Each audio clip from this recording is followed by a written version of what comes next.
الدنيا عمرها ما كانت ولا هتكون الشخص اللي أذاك، ولا المكان المضيق عليك فيه، ولا الفرصة اللي راحت منك، ولا الحاجة اللي خسرتها. الدنيا كبيرة وفيها فرص كتير جدا، وفيها حاجات حلوة، وفيها ناس كويسة. فيها أبواب هتفتح لك من غير ما تتوقع. فيها بدايات كتير جدا لسه مستنياك، وفرص كتير أحسن من كل اللي راح.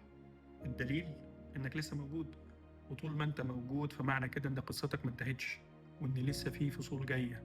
المهم أنت تقف على رجليك وتكمل، تستمد طاقتك من ربنا سبحانه وتعالى، وتستغل خيراته ونعمه والقدرات اللي زرعها فيك، إنك تكمل، إنك تاخد من كل عثرة خطوة لقدام. بالظبط زي السلمة المكسورة ما بتعلمنا ناخد خطوتين في خطوة. اللي راح كان درس، ولازم تستغله. لازم تستغل اللي اتعلمته منه. لكن اللي جاي نعمة ورزق. فنمي قدرتك على التعلم علشان تبني مش تهد. انت بإذن الله قادر على التغيير ده. بإذن الله قادر توصل للي نفسك فيه. ويمكن تتفاجأ بأن الخير كله مستنيك بعد أول خطوة تاخدها في طريق التقبل والتغيير.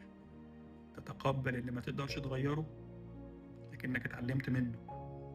وتغير اللي انت قادر تغيره وعارف مصلحتك فيه. حاسب نفسك علشان تقومها وتفهمها، مش تهلكها ولا تعذبها. سيبك من عقدة الذنب، وركز على الدروس اللي اتعلمتها علشان تعرف تطور بيها.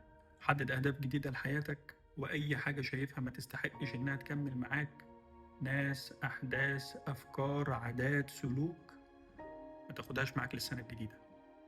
البدايات اتعملت علشان نفلتر القديم، وإلا عمرها ما هتكون بدايات. سلام.